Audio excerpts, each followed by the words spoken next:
Good morning, everybody. And thanks, Robert. Welcome to the 10th talk in our Artists Beyond the Studio series, which is a Graphic Studio Dublin project during lockdown, where each week we talk to a different artist. I'm very happy today to introduce you all to Vaida. Vaida Varnagiene is a multidisciplinary artist, originally from Klaipėda in Lithuania, and she's currently based in Dublin. She studied landscape design, architecture, and town planning in Lithuania, where she spent over 10 years working there as a landscape designer. In 2007, she came to Ireland, where she studied fine art at DIT, and she was awarded the Graphic Studio Dublin Graduate Award in 2015. She has been an active member of the studio since. In 2016, she was awarded the Mason Hayes and Curran Commission at the studio to make a series of 3 prints for their international clients. Vaida participates in print exhibitions, biennials, triennials, and symposiums all over the world. In 2019, she was selected to take part in the Milab Makuhanga program in Japan, where she spent time learning the craft of traditional woodblock printing. Known in the studio for her dark, rich, and mysterious etchings, Vaida is always keen to experiment and explore new media. As well as copperplate etching, she has worked with dry point, woodblock, steel etching, carborundum, and monoprint, and she is never afraid to embark on challenging large-scale prints. Alongside her print practice, and perhaps lesser spotted in the studio, Vaida works on paintings, mixed media drawings, sculpture, photography, and installation. Her work is an exploration of the contemporary world, and her past life as a landscape designer and architect is evident in the work. Buildings and the built environment play a central role in many of her pieces. She creates a world within her prints, paintings, and drawings, which is both strange and familiar.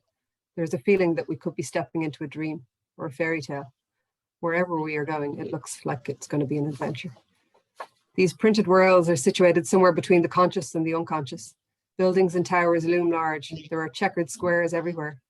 Yellow parking lines seem to have taken on a life of their own, and clouds of various shapes and colors loom in the skies. There seems to be some strange magic in the air.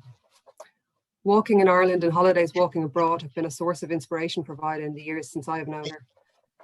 I'm sure the past year has been difficult in this regard, and I wonder what has Vaida been working on, and where has she found her inspiration within her 5 kilometers.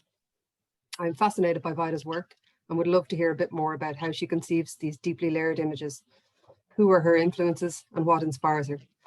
Vaida's representations of buildings and cities are suggestive of an inner world. These spaces, while containing elements of the real, can only really exist in our minds. I look forward to escaping with Vaida into this world today and learning more about her practice. So welcome, Vaida. Okay. So, hello everybody, and thank you, Neve, so much for this great introduction and this opportunity, as I spent a bit of time looking through my artworks and archives, which was really great. Today I'm going to share my story in the real world and imagined about my influences and inspirations, about many things that led me to become a visual artist. The best way to explain why do I do what I do is to introduce my background, where I'm from. This question was asked probably a million times, and it's a broad question that requires a more extension explanation. Finally, I got you all in one place, and here is my story. My current home is in Dublin, Kilmainham. I came to Ireland in 2007, and it's been 13 years since I settled here. My intention is to stay here as much as possible, but it depends on the changing circumstances of the world. Obviously, there is no need to talk about Ireland, as you know this country much better than me. I rather introduce you Lithuania, a country which is located in the Northern Europe.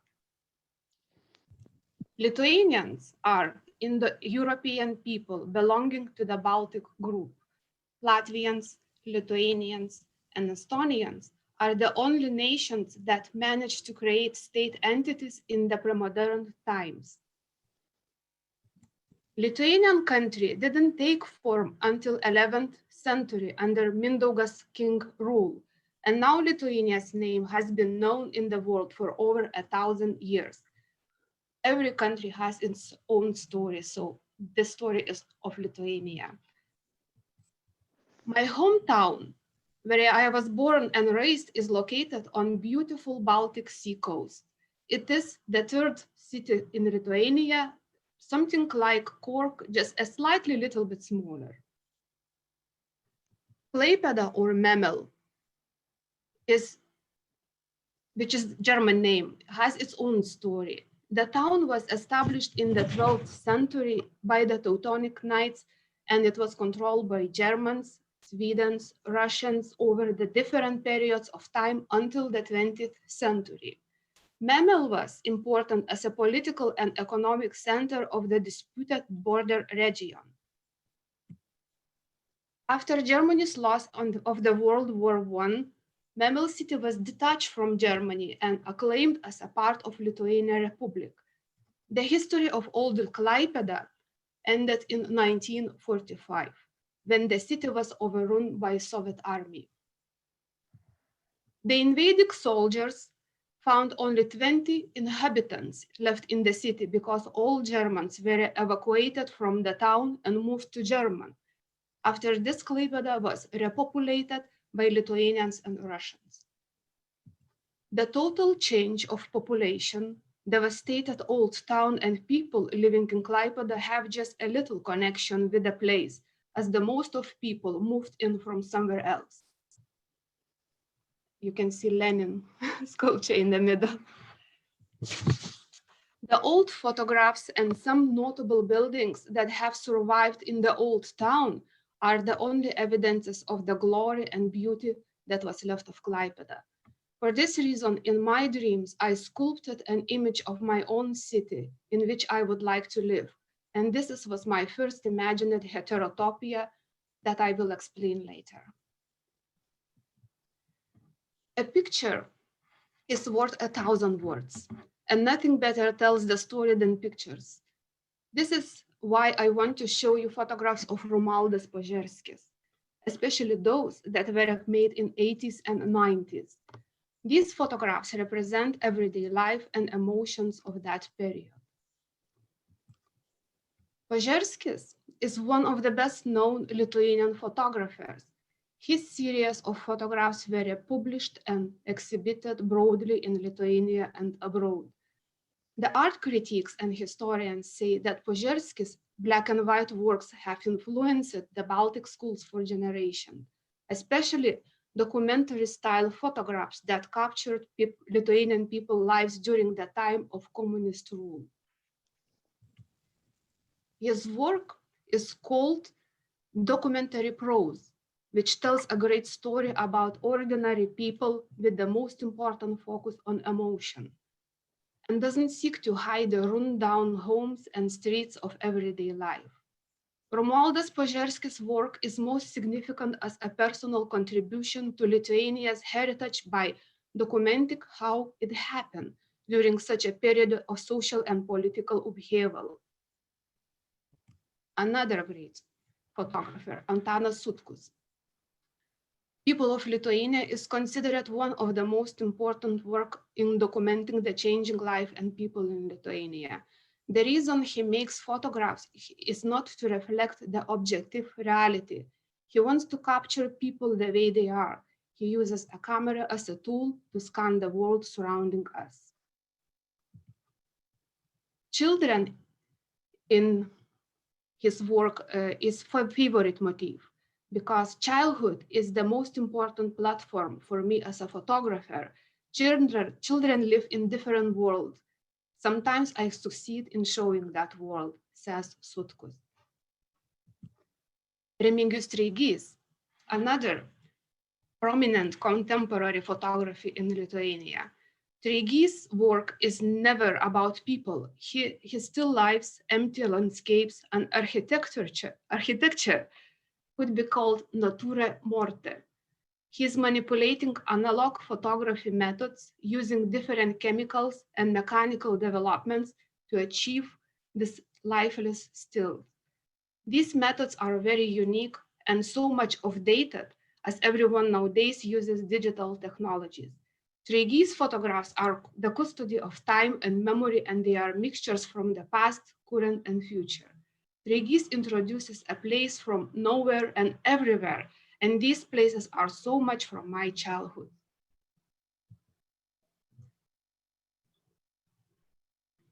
Okay, finalizing my introduction, where I'm from, I have to say that today's Klaipėda is a very modern city after so much rebuilding and repopulating. Considering the fact that almost all buildings were destroyed during the wars, the city still maintains the beautiful multicultural character. And this is me on the left and my family photograph in the uncle's studio inner yard. I have to confess that when I was little, I didn't understand how could someone like those old, ugly, and almost ruined buildings. It took me a while to understand and experience, of course, the real value of architecture, which is a huge and significant part of our history. All I wanted then, it was escape and travel somewhere far, far away into beautiful and colorful world, like in Čiurlionis painting. Mikalojus Konstantinas Čiurlionis was Lithuanian painter, composer, and writer in pre-war Lithuania. He has been considered one of the pioneers of abstract art in Europe.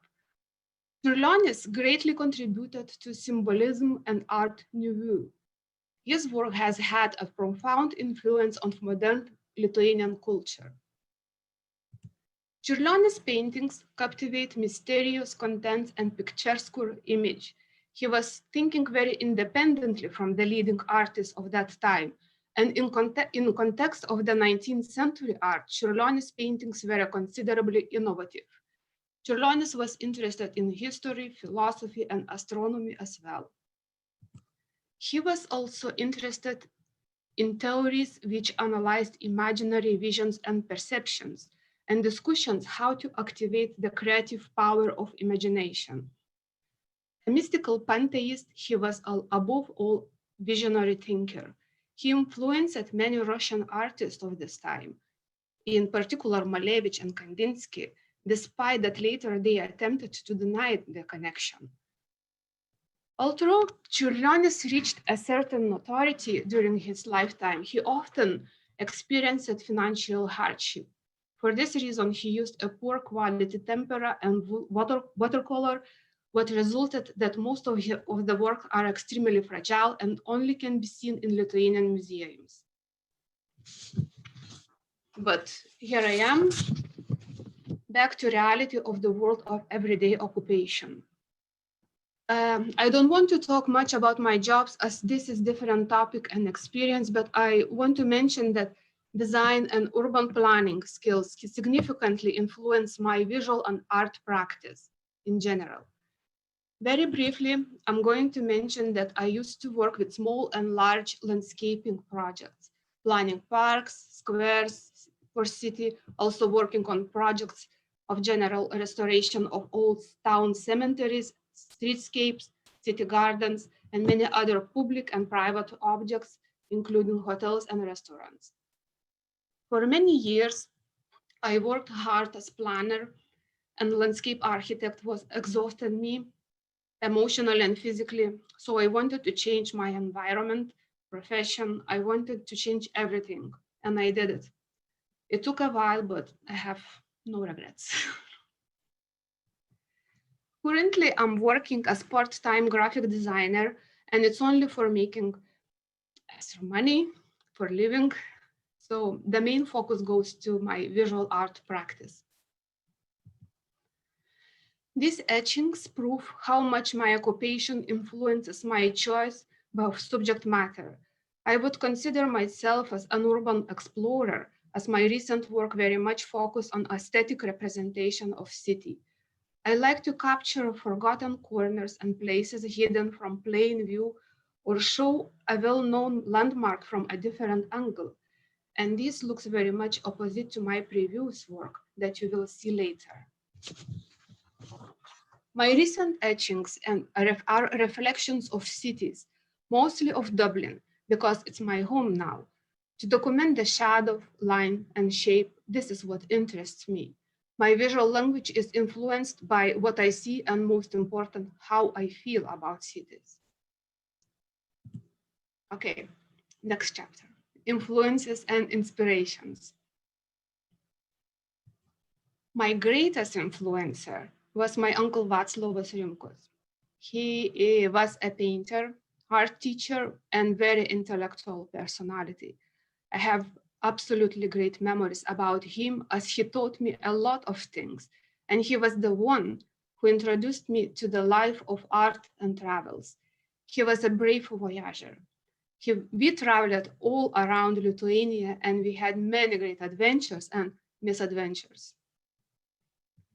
My uncle was always a most inspiring figure for me in my life until he passed away 21 years ago. It was massive tragedy to me, but later I understood that I never lost him, or he just became part of me. Books. Just a little list to mention: Haruki Murakami, Carlos Castaneda, Marquez, Murdoch, Bulgakov, Akhmatova, Dostoevsky, Gogol, Jurga Ivanauskaitė. I could make the really large list, but these are the main books I like. And through the books, we can go anywhere. We can be anyone and learn anything. That's why books gives us wings to our imagination and new perspective to look at different things and situations. That's why I like so much Haruki Murakami, Japanese writer. Murakami probably will never tell you what any of the fantastical contents in his work is supposed to mean. Love and loneliness, alternative and surreal worlds, enigmatic characters, and people who seem impassive but are stirred by deep emotions. He created a nostalgic world for everyone inspiration, and reading his books is always a great adventure to me. Carlos Castaneda books. These books describe his training in shamanism, particularly the Toltec culture.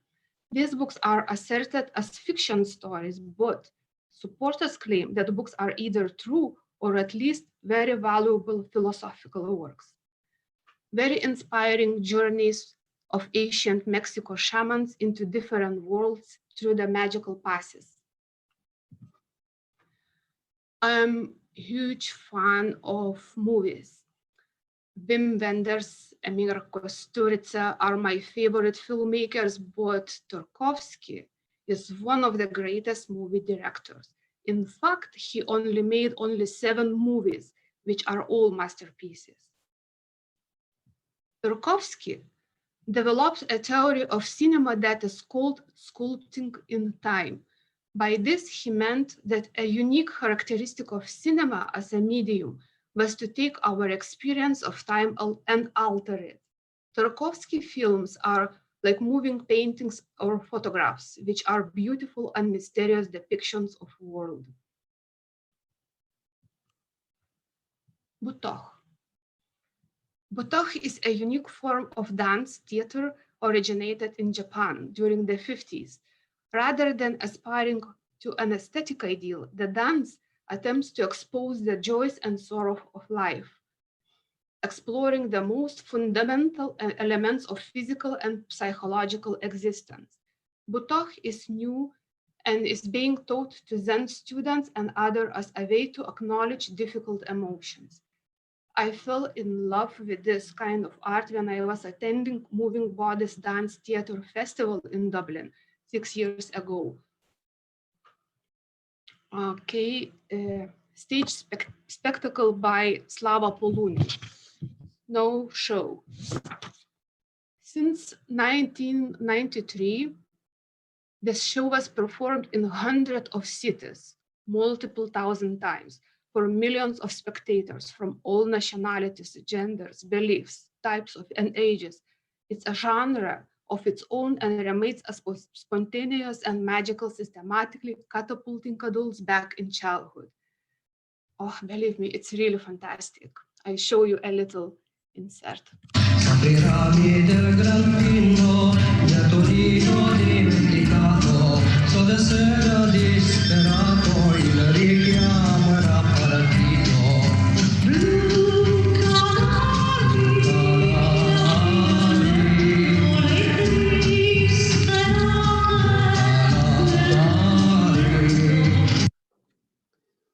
Okay.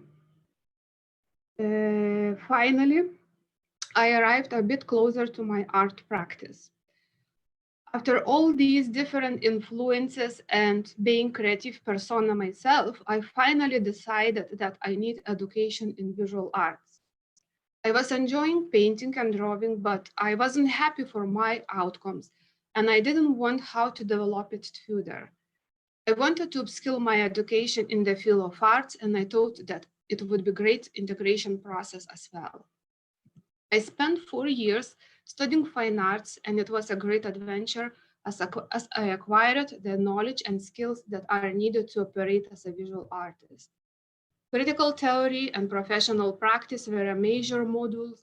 It helped me to develop the skills to realize my ideas and understand critical discourses of contemporary fine art. Heterotopias, they are things of other spaces. This concept was elaborated by philosopher Michel Foucault to describe certain spaces that are somehow other. Heterotopias are worlds within worlds which are neither here nor there, that are simultaneously physical and mental, such a space of phone call. The project, Everything That You See Is Not Here Anymore, is based on a search of new methods to read the plays. These rooms are representing an anonymous space suspended by time in which something exists or lives, but we are not able to see it because everything that you see is not here anymore.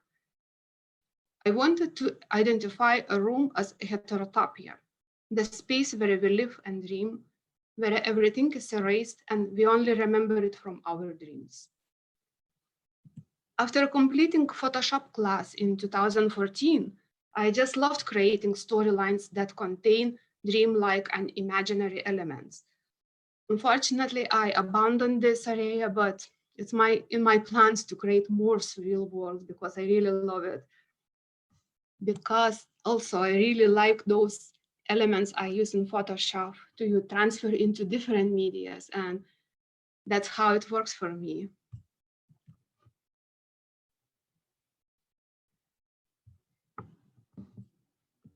Where is my home? Or a faraway city represents an interpretation of a city which perhaps exists in the real, imagined, or forgotten places, which with a close investigation, I want to convey a view of the city encoded in multi-layers between inner and outer world, spiritual and physical space. I recreated a house of a distant city, utopian reminiscence about a faraway city from my memories. I always feel sentimental and nostalgic attachment to the places where I've lived or traveled.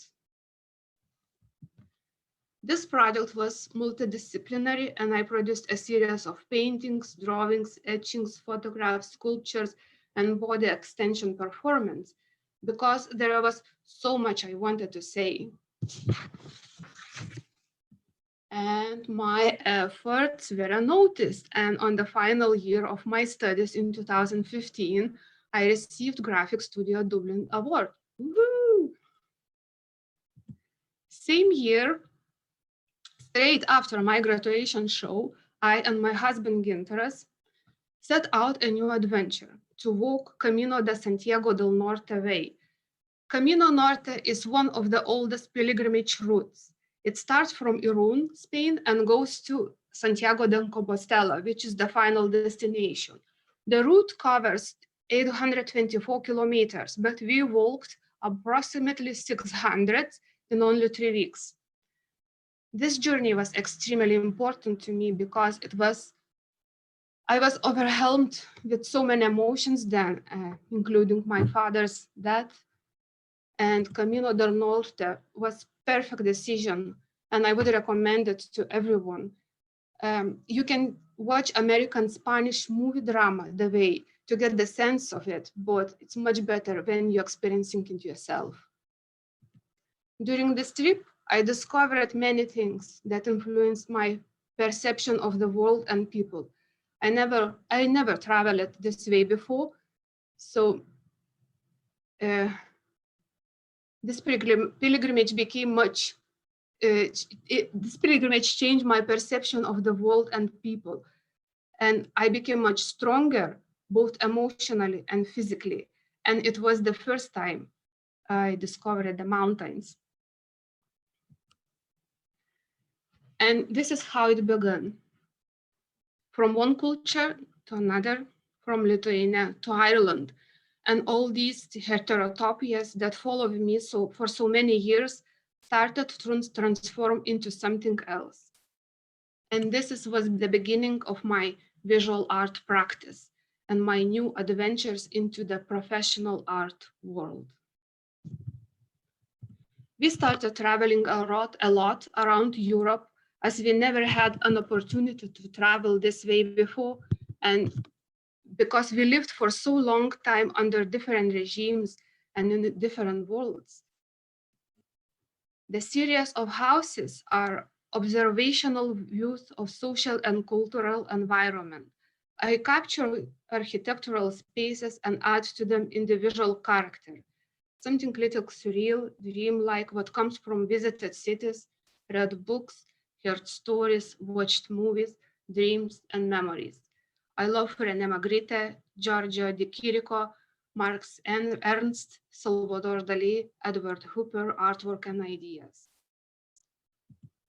In 2015, I was invited to participate in the group show Strong Water, organized by Etching Guild at Jūrmala City Museum in Latvia.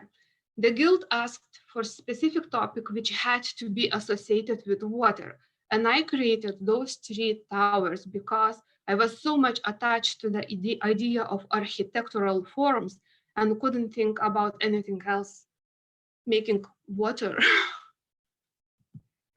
Windsocks are my favorite small etchings on the left.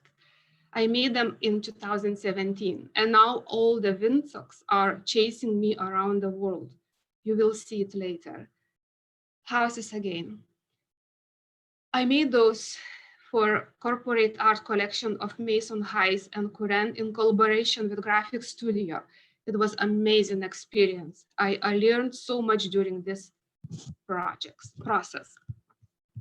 My little girls, just to mention, they are all from my dream world, fairy tales. Okay, here you are, Graphic Studio membership. I'm very lucky to be part of such an amazing community where everyone is linked with a great passion to make fine art prints. It's a great place with perfect facilities and support. I participated in many exhibitions organized by Graphic Studio Gallery, studio workshops, and other events. Professional collaborative work environment, studio space, amazing community, and all these workshops, there is everything for a successful visual art practice. Back to adventures. Grand Tour du Mont Blanc. This route is a long distance hiking through 3 different countries. It circles the Mount Blanc Massif and covers a distance of roughly 200 kilometers. The trail moves through wide open green hillsides, old farmhouses, villages, auberges and hoods, wild rivers, and many passes through different valleys. After this trip, the mountains become my new heterotopia that I have to discover. The mountains keep me continuously wanting to know more, feel more, and travel more. French Pyrenees, another great adventure. This time 300 kilometers through the mountains over 3 weeks. Why do I hike? Why do I adventure? Researchers indicate that hiking adventures keep you mentally sharp. There are several physical health benefits of adventure travel. It's mental wellness and enlightenment of your soul. And the most important, adventure travel feeds your dreams and builds your confidence. Wicklow Mountains. I'm sure there is no need to introduce those ones. We hike here every year, multiple times. And every time I go, I find myself changing.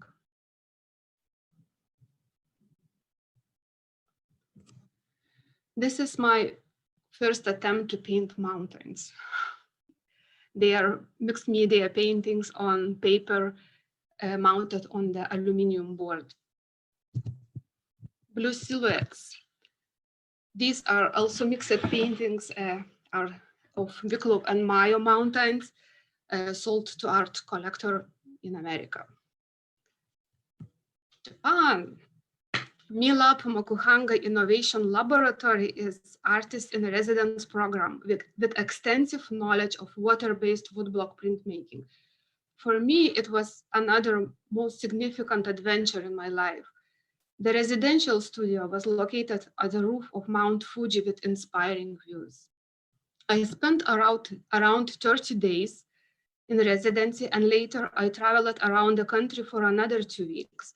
Japan is extremely different world, almost the one I was seeking from my childhood. I hope to return to study Mokuhanga in the future in advanced level. I really hope. And here you are. Insects again, this time in Nagano City, Japan.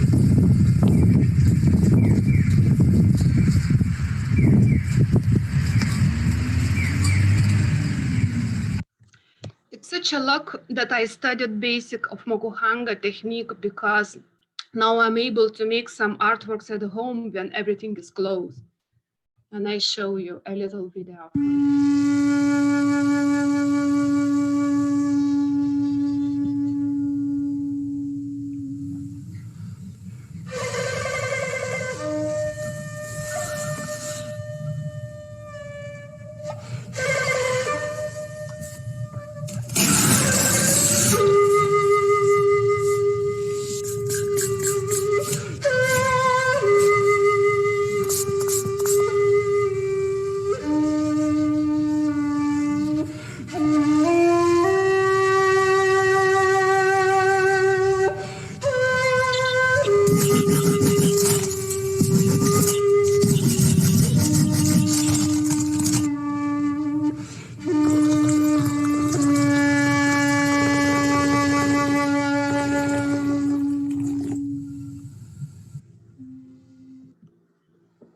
Mokuhanga technique is still new to me, and I need more time to practice and develop my skills.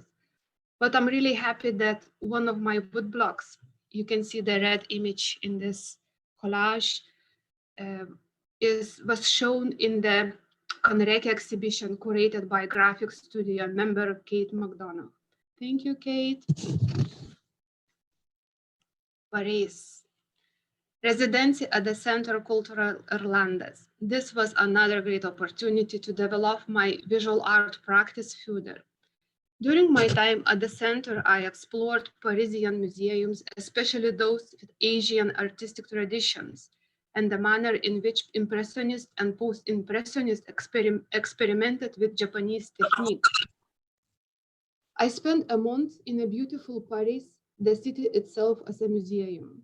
I have collected more memories and heterotopias that I have to make. During the residency, I created a series of small woodblock prints that I call Emotions and Impressions from Paris. Also, I discovered Place de la Concorde in Paris just to see how it has changed through the years.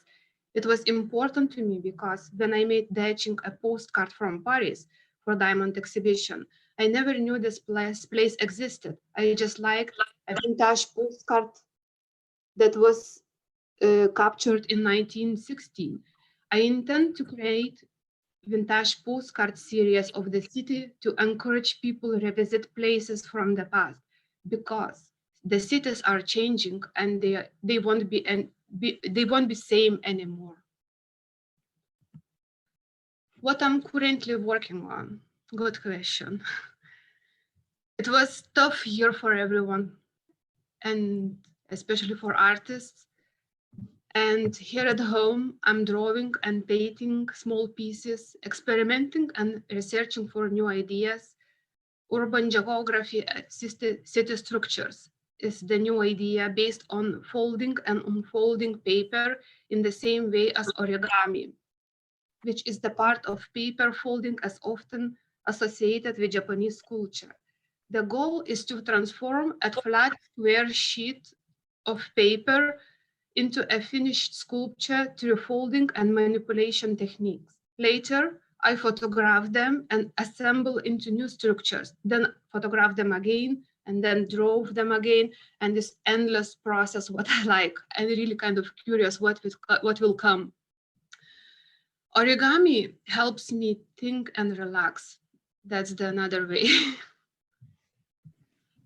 I was very optimistic when lockdown started, and I thought that I will have loads of time to work on new ideas, improve my makuhanga techniques. But in reality, I start feeling more like I'm locked in a cage, and I really miss the mountains, my all great journeys, which I planned, but I had to cancel or postpone. And I miss the studio. I miss hugs. But that's the way the world is. That's it. Thank you very much for your time. Thank you so much, Vaida. That was really fascinating. I have a question for you. Yeah. There's a lot of, there's a kind of a recurring motif in your work of the chessboard. And I really love it. And it's really beautiful. I could see one of your images of Klaipeda, and it was the house, and then there was the photograph, and then there was your print, but the house instead was covered in this checkerboard motif. And I'm just wondering, where does it come from, and why does it keep coming back? Probably it's kind of deep memories from church, because usually in Klaipeda church there were a floor in this checkered motif. And it scared me a lot, but I don't know why, because I was a child. But that checkered floor from the church, it's following me all the time. So probably that's why. When I was looking for how to represent, how to express, what visual language to use, the checkered floor always was kind of coming as heterotopia of something other. So probably that's why. Yeah, fascinating. So it's very evocative. It's very theatrical, you know, and I really love it. I know many artists using this because it's really kind of strong texture or whatever. Can I ask her, Vaida, does she have much interaction with Lithuania now? Does she go back with her artworks? Probably yes, I guess, because I'm trying to run from it, but it always follows me with every my work. So because it's my roots, I don't know. So, but yes, it is. It's coming, and I kind of really like revisiting the places from the past. So I really was surprised when I did one etching with the old townhouse, the checkered house you saw on the presentation. And you saw the next photograph of the house, which is from Lithuania. And the fun is like, Neve, she noticed it and she said, Vaida, look, those photographs which were taken later, like 3 years later, when I made that etching, she said, look, this house looks like your etching. So like, it's very kind of natural. So there is no kind of reasons really kind of particular for this. It's a natural process. Vaida, could I ask a question there? Sure. Vaida, that was wonderful. Thank you for sharing your story. It's really lovely to hear and a great way into your work in a different way. But I was just going to ask, why Ireland? How did you manage to choose to come and live in Ireland? Oh, yeah, good question. Another difficult one. Yeah, probably it happened naturally as well, because it happened like I was looking a country to go to live, and try different life, because as I said, I was so tired after my old job, which was really exhausting. I really mean really exhausting. I was so tired and a little bit depressed, I guess. So I really want to change the environment, and it happened. I didn't know where to go, actually. I didn't speak in English. I just spoke in Russian and Lithuanian languages then, and a little bit in German. English language was very new for me, and I wasn't very keen to go, but I knew like to go to English spoken environment somewhere. And it happened that my husband, he got a job in Dublin, and he moved first, and we lived this way like 2 years in separation. I was in Lithuania, he was here, another heterotopia. And then we came to visit him in Dublin, and I was shocked and amazed by different culture similarities and differences. And I thought, wow, that's different environments. I really want to disappear in this this kind of world. So, and after long considerations, we decided to move to Dublin, and what was really great success, as you see. Vaida, I know you do quite a bit of very intricate work working with editioning with the studio. So you're working with visiting artists and other people, printing and editioning their work. Do you find that that influences what you do in your own then? As well as just learning skills, good skills. Yeah, it does. It does. Especially the last ones I did for Mary Lohan and Gwen O'Dowd with the colors, because I am kind of very, very shy with the colors. I use very monotonic, very monocolor, like mostly 3-4 colors. But working in a studio for those artists, and especially with Neve, you again.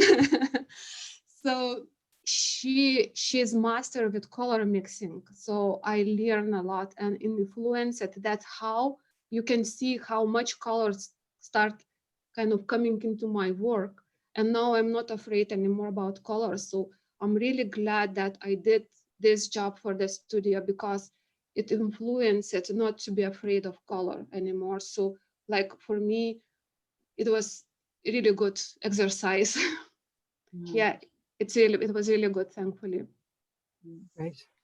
And I guess since it's, a lot of this talk has been about dreams and dreaming and other worlds, what plans have you got, Vaida, for when the studio reopens? Do you have any plans for new prints or new work?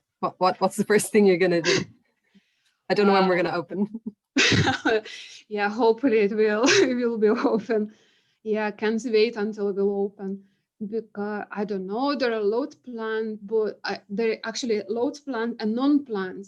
I have to start making them kind of in order. So what first I'm going to do, but I'm definitely sure what first I'm going to do, just pack my backpack and go to the mountains for, I don't know, a couple days. It would be better weeks. So just enjoy myself with the nature, what I missed, all this 5-kilometer rule. It's kind of killing the artist who is traveler from the nature. But yes, yeah, I'm making little sketches. I didn't show you in not because they are not finished. I'm not like kind of very confident with this. So kind of I have loads of sketches. Probably I'm going to make some etchings and mokuhanga as well. Great. So, yeah. Hopefully before too long anyway. Hopefully in the next few months. Could I ask you, I'm really fascinated to see that you do performance as well, and I just would never have imagined that with you. And because I suppose I see sometimes you seem like much kind of more reserved, shyer or not as a performer. And how do you find that? When I cover my head, it's fine. I feel more comfortable. Yeah, I like performance art, and I was considering this kind of expressing my ideas through this form of art, but I'm not doing this because it's honestly too much everything, and I can't kind of use every media in my artwork, so kind of expressing my ideas. But I really would love to do more performance art which covered my head. So yeah, I have done some more like it was, that one was really fun. Where is my home? I was looking for my home with house on my head, and I have really nice series of photographs. My husband, he's a photographer. He did a really beautiful narrative story, how I am far away and looking for my home here in Ireland. So that was representing message. But I did also different performance, like expressing my emotions. And there is another interesting photograph series when I was using different materials like plastic sheets, wool, everything with hidden head, obviously. And I perform emotions, which is also interesting. So, but I didn't use those in my work because, as I said, too much ideas, too many. Vaida, Yeah. a brief question. Yeah. Can you suggest maybe books on contemporary art theory? You seem to be very well versed in that. Oh, there is many books, but I'm not able to give you that list right now. I can send it, email you later on, or anybody is interested. So there is a list, and I'm reading a couple of them right now. So, but unfortunately, my memory is not this great. I have to write down as you notice it. So to follow the, kind of, I let you know later. Is that okay? Hi, Vaida. Hello, Matthew. Good to see you. Thank you for Good to see you. a fab presentation. Is there Thank any you. chance you could just share that list on the Facebook group rather than then you wouldn't have to worry Yeah. about moving around? Yeah, that's perfect idea. If anybody is interested about reference about mentioned in my presentation, I would really glad to share it on Facebook group. So yeah, why not? And Hedgehog in the Fog, I have to ask, is this something you watched as a child and it stuck with you, or is it something you came across later in life? It's just I was introduced to it about 6 months ago and I've watched it numerous times already. I love the animation. Hedgehog in the Fog. Yeah. Okay, it's old animation, and this is only the one what represents what animations we had in Lithuania. I mean, Lithuania then was Soviet Union, part of Soviet Union. So, and all these kind of animations was so scary. And when you were a child, so like an old the mist, getting lost in the mist. And can you imagine, it's like, okay, what's going? And so when you grow with this kind of, you kind of immediately are kind of perception of the world is you're different, kind of what kind of the world is awaiting you outside the home, like all these myths and everything. So I'm sorry, probably not everybody knows what I'm talking about, but this is an animation film about Hedgehog in the Fog. He was going to visit his friend, and he enjoyed the fog. So, and he got lost in the fog and met a horse. He met different creatures, and then imagination came, like all the scary things. And yeah, it influenced me really, really much. Thanks, Vaida. Vaida, may I ask just one other question? The photographer that you referenced, who was very interested in the other worlds of children's minds. Yeah, Antanas Sutkus, yes. Yeah, many of your images are very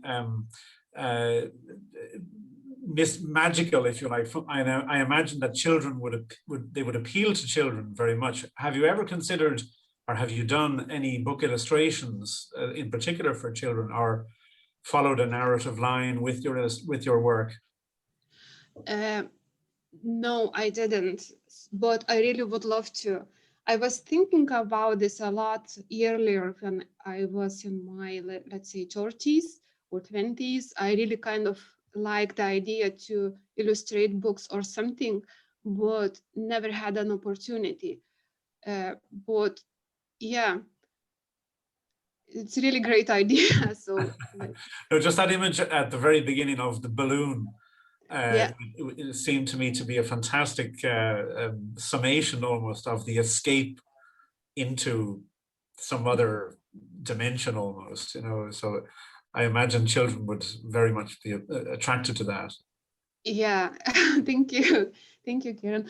Yeah, I think it would be kind of really good idea. I consider it definitely in my future when I have a time, because there is so many ideas and everything so much. I have no time to fulfill all the lists. Like, Yeah. but thank you for guiding me for this, because it's really important. And that balloon, exactly, you read the message really right. So it's that exactly what I meant. Very good. Okay. Yeah. Thank you. A beautiful image. Yeah. Thank you. Okay, anyone else? Anyone got one last question? Yeah, just going to say thank you, Yeah. Vaida. That was absolutely wonderful. I really enjoyed listening to your whole story. I was looking to see what language you read in, because I saw you had Garcia Marquez in English and was it in Lithuanian? No, in English. But you had two books. You showed two Garcia Marquez. Oh yeah, I read in both. Yeah. I read in both, and it's really interesting because I have this opportunity to compare them, the translation, and I really kind of enjoying it. It varies, honestly. The meanings are transferred in different ways. Let's say how an English say and a Lithuanian say, and I really would love to read it in let's say Russian or whatever. But I really like that story. It's very, very nostalgic, very melancholic and sad. Yeah, also magical. And magical as well. I like the strength of the characters. Yeah. Like, and like it taught me like whatever happened in your life, so just keep going.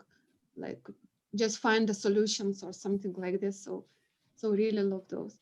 Yeah, so and I couldn't say which one the version I liked, English or Lithuanian, both of them in some different ways. So yeah.